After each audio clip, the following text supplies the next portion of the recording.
ईश्वरो गुरुरात्मेति मूर्तिभेद विभागिने व्योमवद्व्याप्तदेहाय दक्षिणामूर्तये नमः। जय गुरु जय गुरु जय गुरु। श्री श्री ठाकुर महाराजेर तुलसी चरण कमले प्रणाम जानाई। उपस्थित श्री श्री ठाकुर महाराजेर प्राणप्रिय शिष्य भक्तवृंद मायेरा सकलके जानाई आमार आंतरिक जय गुरु सम्भाषण प्रীতি शुभेच्छा अभिनंदन। आज आमरा चंद्रकोना टाउने श्री श्री ठाकुर महाराजेर संघ अधिवेशन उपलक्षे उपस्थित हয়েছি।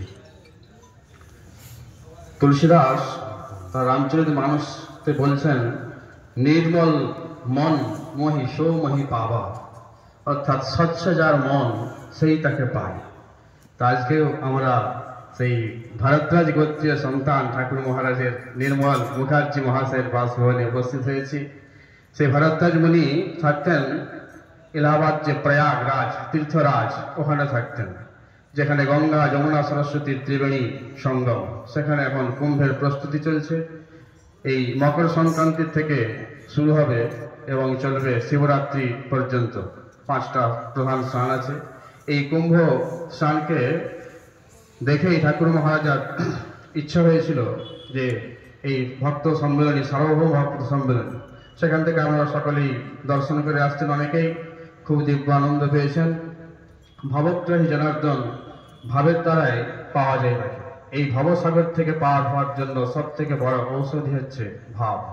সেই ভাব কিরকম সেটা কোথা থেকে পাওয়া যাবে না, সেই রকম যদি ভাবুক কোনো ভক্ত হয় তার সঙ্গ করলে তখন তার মধ্যে ভাবের সঞ্চার হয়।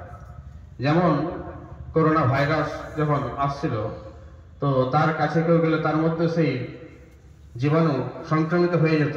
তো সেই রকম ধরনের হতে থাকে। বৃন্দাবনে এক মহাপুরুষ মহন্ত উনি কিছু ভাগবতের কথা শোনাতেন। অনেকেই শ্রবণ করতে আসছে। তো এত সুন্দর প্রসঙ্গ শোনাতেন, শুনতে শুনতে সকলের চোখে জল আসছে। একজন বড় মঠের মহন্ত উনি আসছেন, উনি শুনছেন।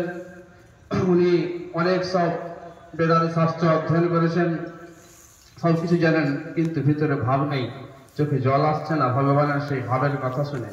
তো নিজেকে খুব লজ্জিত মনে করছেন যে তাই তো এত সুন্দর ভগবত কথা, আমার হৃদয়টা এতই কঠোর, সকলের চোখে জল এসে গেছে, কিন্তু আমাকে প্রভু এমনই কঠোর হৃদয় দিয়েছেন, আমার চোখে এক বিন্দু জল আসছে না, শরীর রোমাঞ্চিত হচ্ছে না, কোনো ভাবের আদান প্রদান হচ্ছে না। তো তখন কি করবেন? শুনতে ভালো লাগছে, পরের দিন বলে কি করা যায়, সবার তো চোখে জল। উনি সে হাতে মালা ছিল, মালার ভিতরে লঙ্কা নিয়ে গেছে, কাঁচা লঙ্কা। যখনই সেই ভাবের প্রসঙ্গ আসছে লঙ্কাকে ঘষে নিয়ে চোখের মধ্যে লাগিয়ে নিতেন। কেউ তো বুঝতে পারছে না, সেই ওনারও চোখে তখন জল আসছে। যিনি ভাগবত শোনাচ্ছিলেন তিনি সিদ্ধ মহাপুরুষ ছিলেন। উনি বুঝছেন, বলতে বলতেই ভাগবত কথা শোনাতে শোনাতে বলছেন, দেখো তার হৃদয়ে ভাব নেই, কিন্তু বাইরের থেকে চেষ্টা তো করছে, লঙ্কা ঘষে জল নিয়ে আসার নাটকটাও তো করছে। ভাগবত কথাতে তো উপস্থিত হয়েছে বলেই জড়িয়ে ধরে এসে যে এইভাবেও তিনি তো চোখের জল ফেলার চেষ্টা তো করছেন, এসে তাকে পায়ে ধরে প্রণাম করতে চেয়েছেন, ধন্য। তখন সেই মহন্ত উল্টে তাকে প্রণাম করতে চেয়েছেন। দুজনে যখন আলিঙ্গন হলো, সেই দিন থেকেই তার হৃদয়ের মধ্যে এমনই ভাব এসে যায়, ভগবত কথা তার নাম লীলা শ্রবণ করলেই তার চোখে জল আসতে থাকে। তো সেই জন্যই আমরা যাতে সঙ্ঘে আসতে থাকি, আমাদেরও সেই কখন সংক্রমিত হয়ে যাব সেই ভাবে বলা যাবে না। বুদ্ধদেব একবার এক জায়গায় আসছেন, উনি থাকতেন কোনো সুন্দর বাগিচার মধ্যে। একবার সুন্দর বাগিচা দেখে তখন ঠিক করলেন সেই বাগিচার মধ্যে থাকার জন্য ব্যবস্থা করলেন। যার বাগিচা তাকে বলতে গেলেন যে এই বাগিচাটা লাগবে, আমার গুরুদেব আসছেন, কি দিতে হবে। তিনি দেখলেন এই সুযোগ, এর ধন আছে। বলছেন এই যে আমার সুন্দর বাগিচা, পুরোটা স্বর্ণ মোহর দিয়ে ঢেকে দিতে হবে, যতটা স্বর্ণ মোহর দিয়ে ঢাকা হবে সেই পুরো দিলে তবে আমি ওই বাগিচা দেব। তো দেখলেন আমার গুরুদেবকে প্রসন্ন করা যাবে, এত সুন্দর বাগিচাটাই বুদ্ধদেব থেকে প্রসন্ন হবেন, এইটাই সব থেকে বড় পাওয়া। বলছে এই ধন সম্পত্তি এ তো পাপিরও হয়, কিন্তু গুরুর সেবাতে লাগবে, এটাই বড়। আমার যে সম্পত্তি সর্বস্ব উজাড় করে দিয়ে সেইটাকে দিয়ে পুরো ভরিয়ে দিয়ে তাতে বুদ্ধদেবের থাকার ব্যবস্থা করলেন। তো তাতে বুদ্ধদেব সেই খবর পেয়ে বড়ই প্রসন্ন হন যে এইরকম যে গুরু ভক্তি, তো তার দ্বারাতেই সর্বস্ব আমার সেই দিব্য ভাব দিব্য লোকে তো আমি যেতে পারছি না, বাহ্যিক যেরকম আমার আছে, আজকে এত সৌন্দর্য শৃঙ্গার করে ঠাকুর মহারাজের ব্যবস্থা করেছেন, খুব সুন্দর লাগছে সকলে দর্শন করে। নিজেকে যদি সাজানো হয়, ঠাকুরকে সাজালেই, গুরুকে সাজালেই, গোবিন্দকে সাজালেই সেই ভগবান গুরু তাকে সাজিয়ে দেন।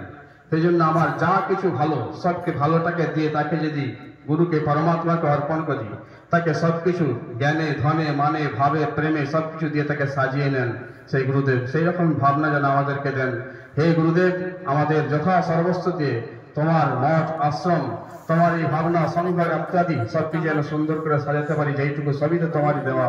জয় গুরু, জয় গুরু, জয় গুরু। ঠাকুরের শ্রীচরণে প্রণাম। জয় গুরু।